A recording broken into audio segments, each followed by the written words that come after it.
Good afternoon. This is Mike Dunn with Faneuil Staff College. On behalf of Connections US 21, I'd like to welcome Major Ben Griffin for today's presentation, where he's going to talk about a game that they developed called Counterfire.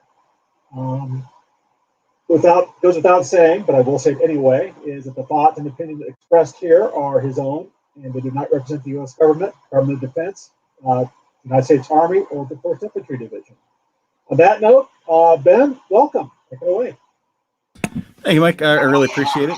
My name is Ben Griffin. I am a proud Big Red One soldier, but as Mike mentioned, this is entirely reflective of my own thoughts and opinions, not reflective of DoD, the U.S. government, or the Big Red One.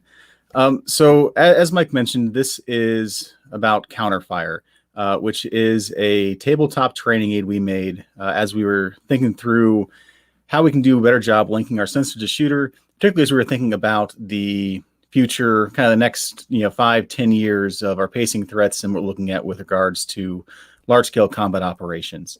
Really, the origin of this was because myself, at the time I was serving as the intel officer for the Division Artillery Brigade. I was talking with our planner, and we were aboard in a combined arms rehearsal, and this was what kind of came out of that. So what I want to do as we're going through this is I will start off by framing what the problem is, or how we saw the problem, looking at the volume and ranges of fire. Sorry. Talking through kind of the history as we saw it going forward, and then looking at the design requirements we put on ourselves for the game, and then talking through the game itself, and then finally kind of what we got out of it once we played the game a few times. And so we tested it a number of times, both before and after NTC and warfighter rotations, because really as we built this, we saw a pretty daunting training path for us, pretty daunting op tempo for us. We got ready to be the first division to do a rotation at NTC, where we were the primary training audience in September of this past year, followed up by a warfighter, which was the third warfighter with the new Baltic-based scenario that was executed back this past February. And so kind of start off, I want to frame the problem. And what I'll do is I'll pause for questions at 3 points during this. The first time will be after we get through the framing of the problem. The second time will be after we talk through the design requirements and the rules of the game itself.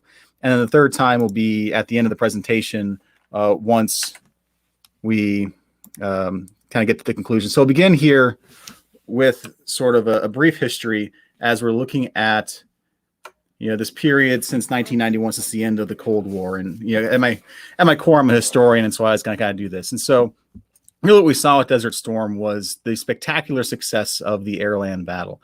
It was kind of like Tom Clancy's Red Storm Rising come to life, where as the book review for that one said, it was good news for Mr. Weinberger. In this case, it was good news for George Bush, Colin Powell, and Stormer Norman Schwarzkopf. Right, all the weapon systems worked perfectly. They almost double enveloped the Republican Guard and just absolutely shattered their force with minimal combat losses. So everything we've been preaching really for that previous decade of how superior technology paired with a higher caliber of individuals serving in the military was going to lead to remarkable success on the battlefield. And it again seemed very clear that was the case. Of course, our adversaries learned from this. They saw what happened when we were allowed to build up a mountain of steel in an uncontested RSOI environment, and then position that as we saw fit before we chose when to initiate combat, kicking it off with a large-scale air war. I think we did the same large-scale air war thing before Afghanistan and Iraq in order to make things very successful for those initial ground operations in both of those conflicts as well. And so this led our adversaries to put a lot more emphasis on their fires and on their anti-air capabilities. This idea of anti-area access denial becoming very key, where they want to have this ability to force standoff and destroy our elements from range. So we've seen both Russia and China invest very heavily in this, particularly Russia, who has a significant larger number of artillery systems available to them than we have available to us right now in the U.S. Army. And that's because as we were looking at the wars in Iraq and Afghanistan, we focused on the counterinsurgency and really got away from the fires warfighting function, right? We didn't put a whole lot of emphasis in the ability to strike targets from long range because we were looking at cities looking to reduce casualties, focusing on counterinsurgency for understandable reasons. That led to a lack of emphasis on developing new systems. In this case, we've kind of largely fallen behind then on what's available to us at this point in time. And so what I'm going to do first here is kind of talk through some of the relevant systems that we're talking about here. And start off with the kind of current gen / last gen. And this is the 2S19 being the primary one for the Russians and the M109 Paladin being the primary one for the United States. These are very similar for both sides, right? In each case, you're looking at a maximum range of about 29 kilometers, and ability to fire right around 3 or 4 rounds per minute. And then they're going to be able to set up and then leave in about a 1 minute time span. So relatively close in, pretty easy to detect, not a whole lot of area to search for. But as we advanced, we're starting to see these. So the 2S35 is the newest Russian system, and we are working in the U.S. on the extended range counter-artillery, the Urka. And here we're seeing a max range of approximately 70 kilometers, possibly up to 80 kilometers even, with a rate of fire of 12 to 15 rounds per minute. So really what we see then is one of these systems is able to shoot twice as far as the previous generation and basically replicate the fire of an entire battery by itself. All right, and so that's a massive expansion in the ability to deliver fires, both in terms of the range and in terms of the volume.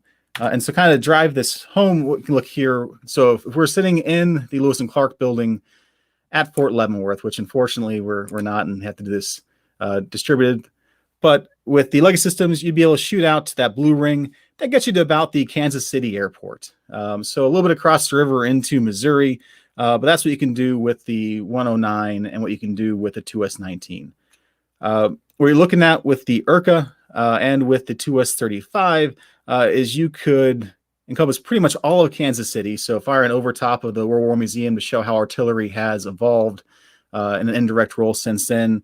Reach out past the President Truman Museum in Independence, where the former artilleryman would surely love to hear that sound from so far away. But that's a huge increase in the amount of land that you can use in order to locate your artillery, hide it from the enemy, and still have the desired effect, either in a deep fight or if you're supporting troops within a close fight. So either, in that space that's 5 to 20 kilometers in front of the forward line of troops, or again looking deeper, you can push up your Urkas, your 2S35s, and really be able to range pretty far back into support areas. Another key consideration on this is looking at those longer flight times as well. So again, with you're looking at a round that's going about 30 clicks, you may have a flight time of around 30 seconds to a minute. If you're going twice as far, you're looking at significantly longer times. And this becomes very important then when you're talking about the ability to dislocate, right? So be able to emplace your battery, fire it, and then disemplace after you finish your fire mission and move away. And that kind of changes the idea then of what the counter firefight is, right? Because traditionally the counter firefight, you get an acquisition, you shoot at the location the acquisition came from, and you expect to be able to kill what was shooting at you. That may not be the case when we're talking about the next generation systems. We're talking about the 35s and the Urkas, because they could, in theory, set up, fire a volume of fires that is equivalent to a battalion 6 firing order or even larger than that, and be gone almost before you could even detect them, but certainly before you would be able to go through and return fire effectively.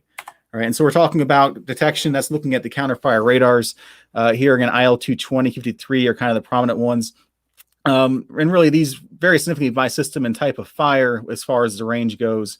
But that's what's going to pick up the rounds coming in and then transfer the data back for us in the FATADs, which will then work its way through a counterfire process that can take a significant amount of time. Again, emphasizing the importance then of mobility and finding the enemy. So that kind of framed the challenge for us is looking for this then is how do we figure out where they're going to be going to? And this is where the idea of sensor to shooter comes in, where not just the radars are the only sensors, but you have things like our UAS systems, again, providing an overhead video capability. And again, we've seen that significantly expand in terms of their use and availability over the recent years. Again, back when the war on terror kicked off, really the U.S. was the primary person using drones, certainly when anyone's using lethal drones. But as we saw with the conflict between Azerbaijan and Armenia, that's become a much more common piece. Can you flash that question one more time? Sorry, I missed it as we're going through here. Yes, the question was related to the displacement times and setup times given the extended range. Yeah, so in both cases, really what we're looking at is setup and displacement is probably about a minute on both ends for that, right? So again, say for a Paladin, it takes about a minute to get established and fire. If you're firing 4 to 5 rounds per minute, if the firing order you receive is a battery 3, right? That means that the entire battery fires 3 rounds. That means you have a minute to set up. Takes a minute for you to fire all the rounds in the mission, and then a minute for you to displace and leave. Now, if it was something like a battery 6, then you're going to be firing for 2 minutes and kind of so on, right? So you're seeing a larger increase in time with the greater the effect you're intending to have. And as we're looking at LISCO, what we've kind of seen through our exercises is the firing orders have tended to be very high, right? So not a whole lot of battery 3s, but a whole lot of battalion 6s or battalion 9s. Which again means that each tube fires 6 or 9 rounds. So running out to then a 2 or 3 minute time to fire, followed by 1 minute to displace. So again, looking at the math and all that. So in place, fire the battalion 6, say, and this place is a 4-minute period. You would expect the enemy to pick up your rounds somewhere around the 2-minute mark. And so they can get rounds out somewhere within 2 to 3 minutes, probably landing somewhere close to where you are with potential effect. Where that changes significantly, again, looking at the IRCA or the 2S35, right? You still have roughly the same emplacement displacement time, but the ability to pour on a large volume of fire really changes that, right? So if you're firing 15 rounds in a minute, you could, in theory, do a battery 15 or a battalion, battery 15, getting a total of 60 rounds downrange. And displace all before you're able to be detected and have gone on from where you were at. This gets into the next question then. Let me go ahead and put that up.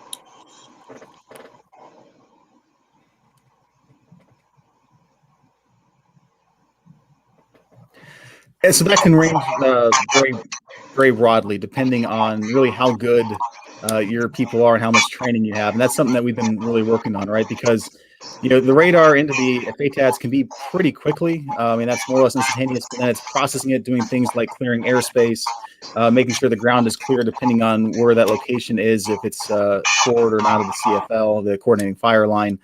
And so during NTC, I think we got our top kind of response time for counterfire was down to about 4 minutes, and kind of seeing something very similar in Warfighter. Now, there's some artificial constraints in both of those that led to take a little bit longer. But again, the ability to shoot back at where we took the rounds from then is decreased as you see the volume of fires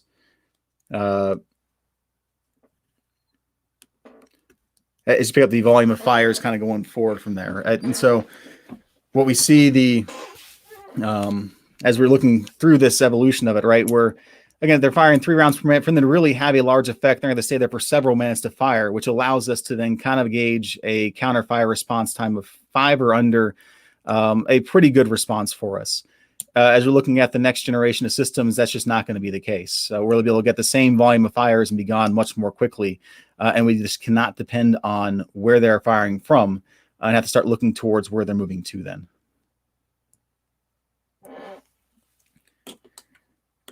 And so we see, the UAS as one thing that will help us with that, as well moving track indicator, something that we had a lot of success using during both NTC and our Warfighter. The idea, again, where you're getting a radar track, and so we'll be able to correlate the data of where a system fires from. We'll see the tracks moving on the map, and that'll give us a sense of the direction they're moving to. So we might be able to pick up their displacement and identify their direction, and that can then shape part of the counter-fire fight.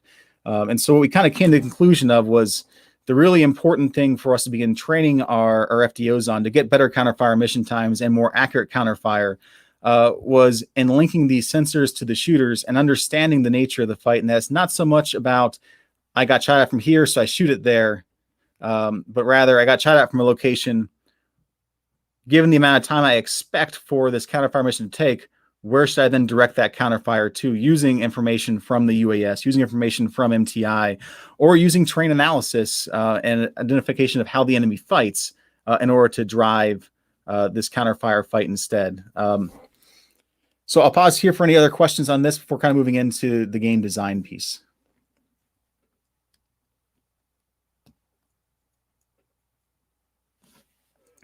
Okay. Yeah, not so much a question, but a comment. That counterfires seem to be vastly degraded compared to the desert storm time frame. Yeah, I think that's fair.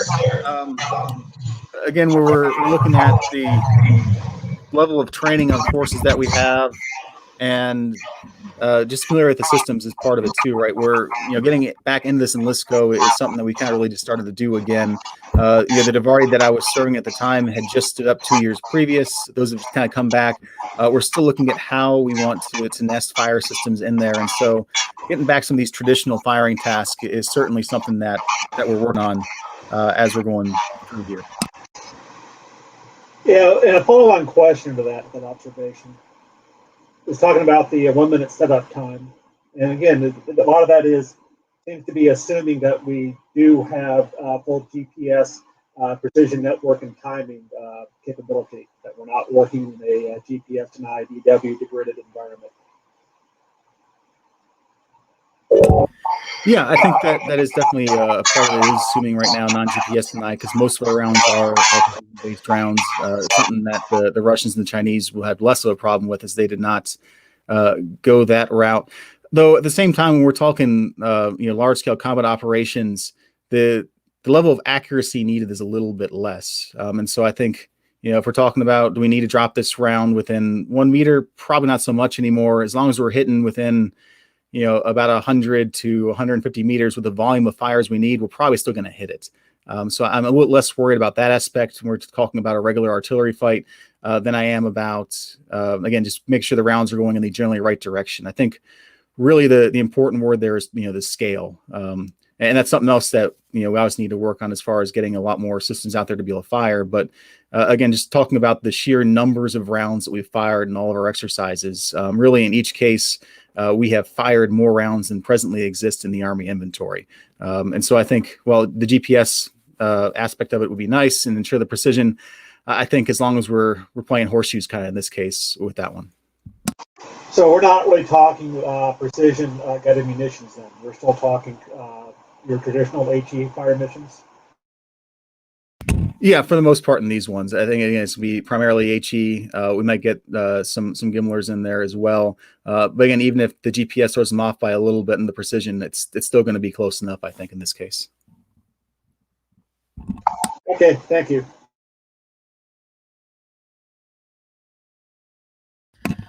And so again, these were the kind of key challenges that we recognize is the range, right? So when you're starting to have your systems further back and able to have the same effect in the battlefield, that's a lot more space to be looking for, right? So me as the intel guy managing the collection, I got a lot more NAIs to search, a lot more things to try and check against and detect.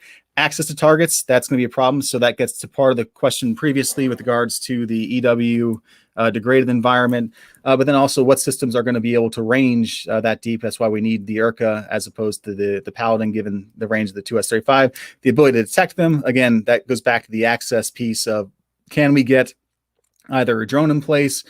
Can we detect with some other asset in order to recognize where it's coming from?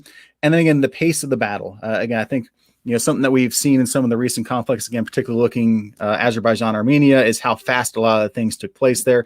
But really, that's still part of the lessons from the 73 war, right? Where if you're seen, you're shot, you're dead.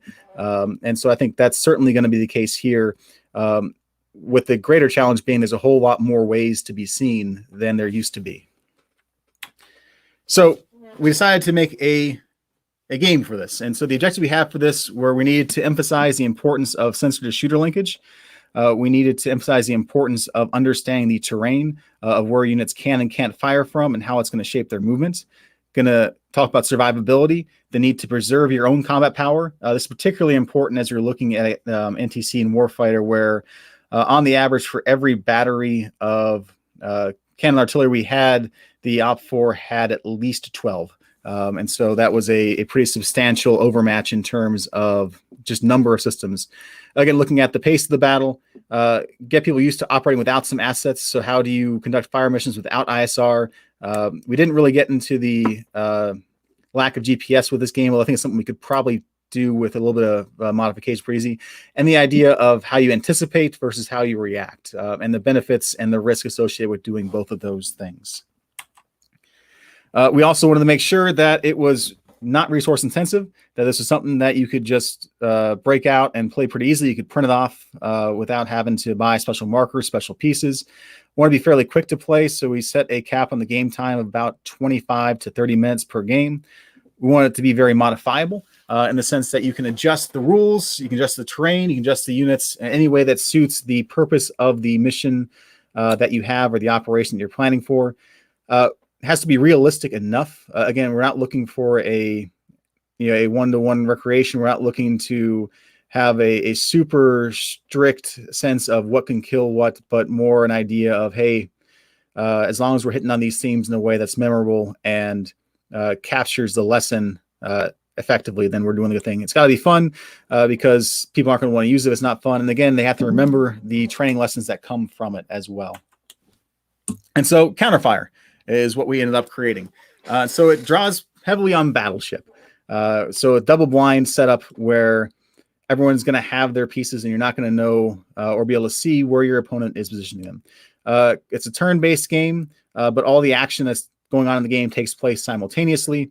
The simple goal is to destroy all of your enemy's artillery batteries.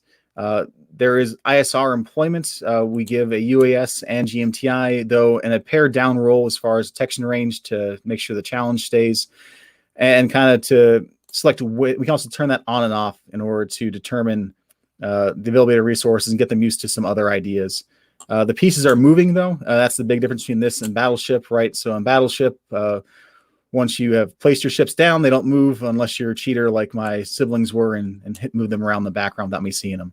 And then finally, we have the radar. In this case, it is perfect radar. It'll tell you exactly where the enemy is firing from. And so we'll look here at the board. And so this is what we designed. Each side has 42 hexagonal tiles that they'll be able to use for there. The black space represents the distance between the two sides that are engaged in this artillery duel. The black lines that you see, that is a road network. Where you see the diagonal slashes and squares, that is restricted terrain, which means that once a unit moves into it, that ends their movement for the turn. And if you see the cross-hatched terrain there, like in square 64, that is severely restricted terrain that cannot be used by the enemy or by yourself as you're looking at this. One thing to note with the map is you could easily take it and set it up over a real map and just have your Intel analyst, draw a coup on it, mark off the terrain, and you can use that if you want to get familiar with a real-world operation or real-world training exercise in advance. We just went with this because, again, it's pretty easy to print off a PowerPoint slide and give it to some of our personnel and have them start playing in the game. So in the game, each side is going to have a total of 3 batteries. Each battery consists of 3 guns. Every time it gets hit, then one of the guns there is destroyed. And so as you're looking at your turn, you have a couple things you're going to do. The first thing that happens is you determine if you're going to fire each individual system. And when I say each of the 3 batteries, so we kept this at the battery level for the game. But again, you can change it as you want to match your own training objectives. And so you have to determine if you're going to move the battery at the start of the round and if you're going to fire a given battery at the start of the round. You can also choose to fire a battery twice. So those are your 2 options. You can fire and move, or you can fire twice with that battery. You don't have to say where you're firing at yet. So you determine the number of firing batteries. You then determine your movement plan and you plot out your movement. So again, we see that Northern Urca is going to start in square 8. it's going to use the road network, which lets him move up to 3 squares in the turn to get to turn to square 0, 4. The Urka in square 26 is going to move 2 squares because it's not utilizing a road network the entire time, and will end in square 37. And then we see with our Urka there in square 29, it's going to move down into square 30. And since it's going into restricted terrain, that'll end its turn. You also have the option to move your radar. However, there's not usually a lot of utility in doing that, and so players rarely choose to do so. Next, you plan your ISR collection if you have it. And so for a lot of the games you played, we started off without giving the players ISR to begin the game with. In this case, we've given them each a UAV.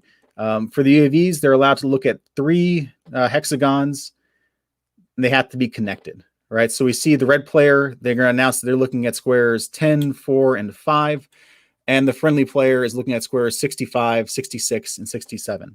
And so there are 2 times when the ISR collection matters. The first time is here in step 2, where you're looking for units before they fire. So in this case, the red player sees nothing and has less information to plan their fire mission off of, whereas the blue player has identified an enemy battery in square 65. You then select your targets. So in this case, because the blue player has found an enemy battery, it makes a lot of sense for him to target that battery. And so he's going to use all 3 shots on square 65 in order to destroy that battery taker from the game. The red player will still plan their shots here. So they know that there is no units in 10, 4, and 5. But that's really all they have to go off of as they're planning their shots. You then execute the fire missions. So in this case, the friendly player shot at 65 with all 3 shots. That's 3 hits, takes away the life points of that battery, and that destroys it. The red player shoots at 27, 17, and 40. Again, in this case, there's nothing there, so those are all misses for the red player. In each case, though, you have to announce where you're firing from because of the existence of the radar. All right, so now the red player knows that there are blue units in 8, 26, and 29. And the blue player knows that there are enemy units in squares 61 and 85. Units now execute their planned movement. And this is, again, where the ISR comes back into it. So the squares collected on remain the same. And so here you see the red player now knows that the blue player will start their next turn with 1 battery located in square 4. Whereas the blue player got no sense of the movement of the red player on this turn, only knowing that they started in squares 61 and 85. And so I'll pause here for questions about the rules of the game and kind of its setup.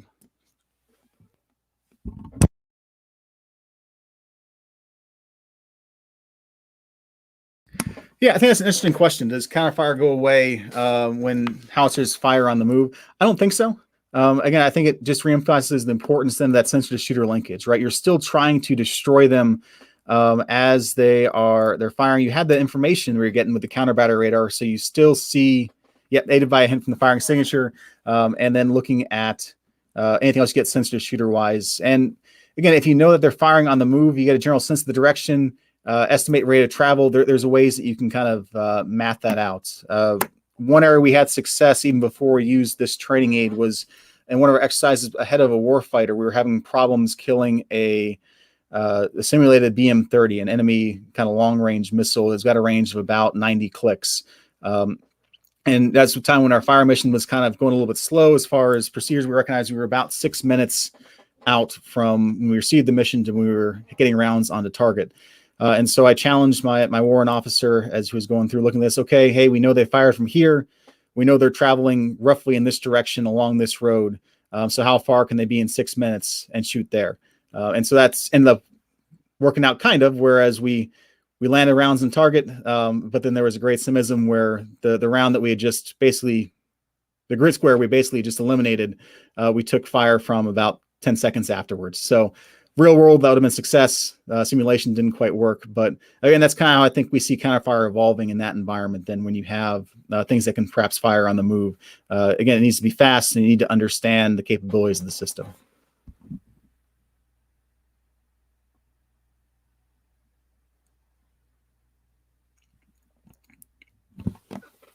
Okay, not hearing any other questions, so we'll go into the testing of the game. So we ran multiple sessions of this, both before and after our exercises. And so each time we kind of started off with the first turns being without ISR. So again, trying to get players to use some of the mission analysis, some of the IPB in order to think through the fight, right? Look at the terrain, look at the land, understand how systems can move, start to understand how your opponent likes to fight, and use that to target systems. We use both field artillery and my soldiers across all of our first sessions, with ranks ranging from E4 specialist all the way up to 04 for this. And we're really happy in the sense that largely the results turned out to be what we wanted for, right? The sensor shooter linkage, that became very important as people started to understand just how powerful it was to have something overhead in order to shape the fires beyond just the radar. But what I particularly like too is they started to realize the ability to use ISR to deny as well. And so recognizing that, okay, if I am not seeing something in this location, then it must be in this location because of the way the game was structured, because of the way the units move, and because of the way the ground was there. And that gets into the terrain analysis piece. Each time we played the game, players started to understand better, not that you shouldn't use restricted terrain, but you should be selective in your use of it, because it can be nice to surprise your opponent from. They recognize which squares were the suicide squares in the map. There's one or two on there where if you put a unit in there, it will only be able to move one square no matter what happens on the next turn. But then again, recognizing that as units moved, understanding, okay, this is the range spaces they can move to. So if there is a possibility of 9 hexes, they can rule out 3 of them because they were severely restricted terrain. You can rule out another 2 of them because they were in a location after restricted terrain. They wouldn't be able to get to that location. And then rule out another 2 or 3 because of your ISR analysis. And then you have a good sense of, okay, so based off what I saw with the movement, it has to be one of these 3 squares. And so you get into your next turn planning, then start off with your ISR looking at one of those squares. And then if it's there, you shoot there. If it's not there, then you shoot the other square. And so all of our players really started to latch onto that as it went along. Talking about survivability, that became very important as well, as you understood when it was worth firing unit twice, when it was worth moving. And at times players would also decide not to move at all, that they were going to shoot and that they knew their opponent expected them to move. And so they remained in the same square. And that was always a particular delight when that was revealed to someone the first time, just the shocked, angry / really amused reaction from the other player that came out of that. Looking at the speed of battle, really it changed the more we put sensors into the game, which gets back to point 1 there, looking at that sensor to shooter linkage and how important that is to what we were talking about with this one. Typically, when we started games without ISR, over the course of the first 4 turns, players would average 1 to 2 hits total. Once we introduced the UASs into the game, they started to average a hit at least every other turn, but tending to get 1 most turns. And then whenever we got around to getting GMTI into the game's more or less ended within 2 or 3 rounds at that point in time. But that goes back into the operating without assets piece, where again, I was impressed was they started to recognize the preferences of the opposing commanders in the game. I think my favorite moment as we were testing the game out came when one of the captains was smack talking another captain and says that I know that you always love using the back row, so I'm going to shoot the back row this turn. And the other captain tried to play it cool and say no, but looking at his board, there were 2 batteries located in the back row who both got schwacked on that turn, to everyone's great amusement. Anticipation versus reaction. Again, I think this gets towards that question with regards to the idea of firing on the move, but also looking at the speed of this is, if we're reacting and only shooting at where they were from, that's not going to do any good for us. It's anticipating where they're going to go to. And so we saw this in a couple different ways as we looked at the game. The first way was in the early turns when there was no ISR, anticipating what looked like good PAAs that an enemy would like to fire from, using your knowledge enemy's tactics to fire those locations, and then understanding the way the road network would support possible movement locations to get towards that. And then again, using the UAS once you got it, the GMTI once you got it, to kind of further this and plan a couple turns ahead in order to recognize that, okay, they're going to start here.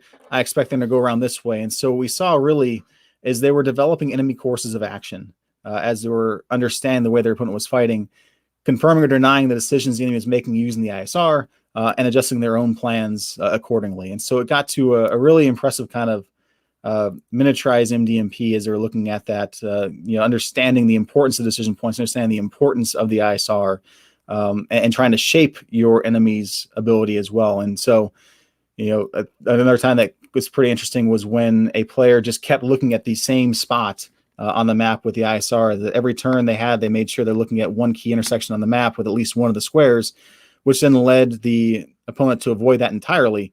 Again, ruling out a key road network and allowing them to further shape the battle. And then the last one really had unity command versus teamwork. So as we started expand testing of this, we brought in all the PLs from various batteries we had in 1.5 FA and kind of pit them against each other. And in one case that I thought was particularly effective, we saw one group of PLs decide that they were going to work together, position their batteries, turn fire missions as a group. One decided that they were going to each command their own individually. The ones that lacked kind of a unified plan, a sort of centralized control of their firing assets, died fairly quickly without putting up too much of a fight. And so, again, kind of looking at how this affected then our exercises. I already talked a little bit about the GMTI use during the exercise there and what we got out of it with our Chief Warrant Officer to be able to anticipate where the enemy was going to move towards. But really, the soldiers who went through this and used this training all came away with a strong understanding of the importance of ISR to what they were doing and how critical it was to have that sensor linkage.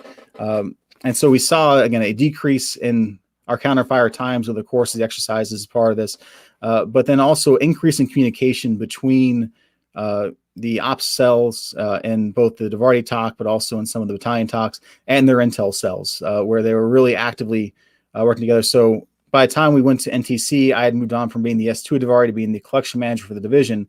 But the people I was on the phone with the most during the exercises were the Davarti S2 and the Davarti fires coordinators who were asking for assets. That's what we were seeing as we were engaged in this counterfire fight very successfully over the course of at least the virtual portion of the exercise. And so again, seeing that communication between the Davarti and the G2, recognizing that both warfighting functions had something very important to give to the other one, because the Davarti is the one prosecuting most of the high value targets the G2 is caring about. And the Davarti needs to know the locations coming from the sensors the G2 has in the air, and the way you kind of link that in then with development of PIR, development targets, and shaping of decision points.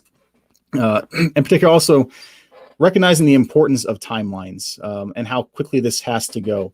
I think a lot of times there's a tendency within my branch to have people sit back and really want to think through, really want to be certain of the analysis and get it out there, right? That I can say with high confidence that this location is here or this unit is at this location. But in reality, that gets to where the information becomes useless because it's past its time of value.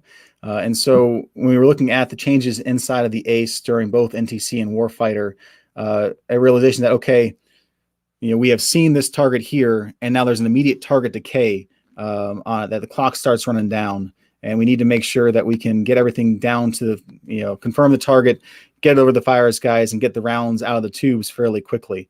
And then the last piece is looking at predictive fires. This is something that, again, we used very effectively in a number of exercises of recognizing that, based on the way the enemy is moving, where they are in their plan, this is where they are likely to position their assets, and then firing on those locations blind in some cases, in many cases actually, and then going back later to try and confirm or deny what was hit with it. And it worked in a lot of cases for us. Now, the challenge of that, of course, is we were assuming almost unlimited ammo in this case, because one thing we don't do well in war games is logistics. And so that's something we could add into this game as an extra option, but it wasn't something we planned for, at least in the first couple ones that we did. And so the so what of all this? Why does all this matter? It's a memorable training event, right? The feedback from pretty much every soldier who went through it was extremely positive. They all enjoyed it. And months later, I'd go back to them and ask them what they had gotten from the event. And that's where that second bullet, train objectives retained, becomes very important, because they rattled them off. All those things from my earlier slide, right, talking about sensor to shooter, terrain analysis, survivability, off the top of their head, and able to expand on how the game helped them do that. And again, I think that goes into the importance of making decisions and individual investment, right? I think that's the real value when you're talking about wargaming, right? Is that you're playing it, it's a result of what you are doing. And so you're more inclined to remember things that you are actively participating in, actively involved in, as opposed to something where you're sitting back and watching a PowerPoint slide, watching a conference at a presentation, perhaps being directly involved. And this is where I was hopeful that this year be able to do this as an in-person distro. Unfortunately, that wasn't going to be the case, but maybe a future one. Because you get that instant feedback, right? You make a decision and you are told right away that you are either right or you're wrong. And in both cases, it sparks some emotions. But again, that's going to lead to that investment and lead to that being something that you remember. And so I will pause here for questions. I'm tracking that we have a few logged up here.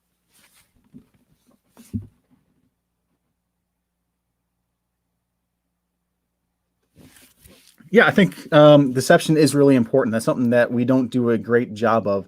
And particularly understand deception is going to be across multiple aspects of the electromagnetic spectrum, right? It's not just going to be visible. There's going to be IR deception efforts. There's going to be deception efforts with comms and everything else. And so you're right, is that the idea that you're going to be unobserved, that's a huge risk in reality, because there's so much out there in the way of sensors. And again, as we're looking at the contemporary environment, the drones are becoming very cheap, very easy to use and to lose. And often cases now, with loitering munitions, will become the weapon themselves.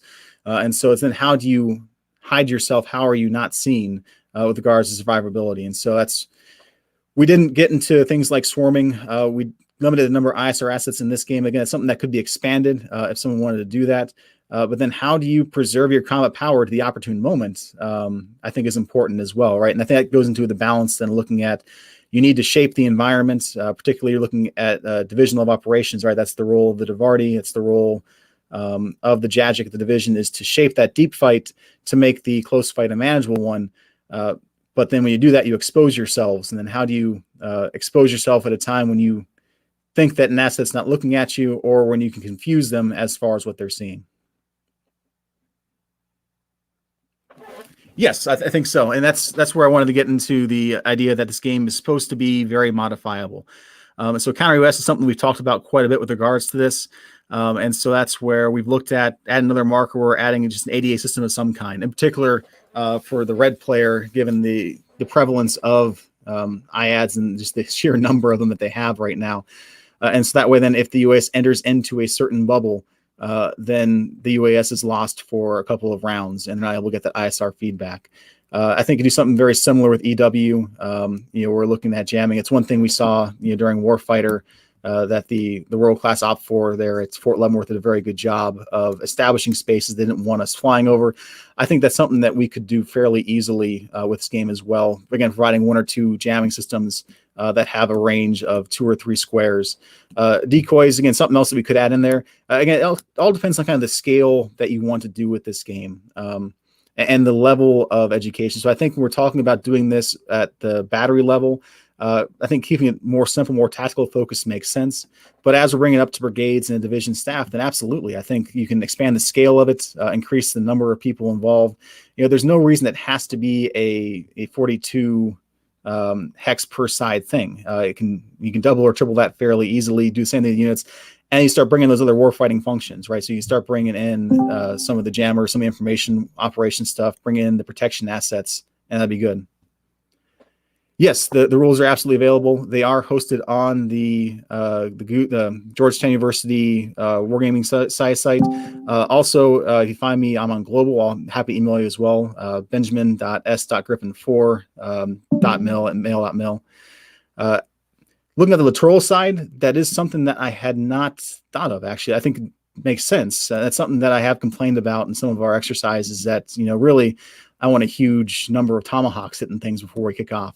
So I think there's certainly be a way to incorporate some of those systems as well. And also then make it more perhaps for the Marines as they're looking at doing something with the force entry operation. Yes. So I've sent it to a couple of people over on that side. as far as the Fire Center of Excellence. Also submitted an article to the Field Artillery Bulletin that's looking at that. I think that's under consideration publication right now, but I'm happy to give it to anyone that wants it. Really, this is not something that I really see as something I want to keep close hold. It's something that I hope gets out there and people play and use.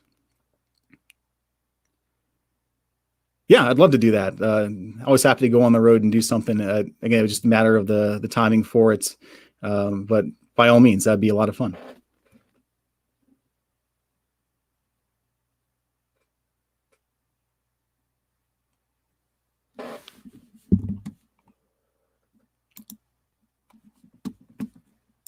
Are there? Okay. So I want to thank Don Carlucci. I want to thank Mike Dunn for helping set this up. Really, everyone who has put this conference on done a really exceptional job with it. With the challenges of COVID and doing the infrastructure to put on something digitally like this. I know everyone would prefer to be in person, but the fact that they were able to do this on a volunteer basis and without any cost to the users is really impressive. And so thanks so much, James Starrett, Don Carlucci, Mike Dunn, Sebastian Bay, all those guys who have done a whole lot of work. Thank you all for coming and listening to it. I really appreciate it. Again, if you have any other questions, if you're on the DoD side, I'm on global. You can also email me on my civilian side, ben.griffin@utexas.edu. I'm happy to answer any questions about the game, happy to provide any rules. And again, it is on the University Wargaming Society website. So by all means, please take a look at it there. Thanks so much.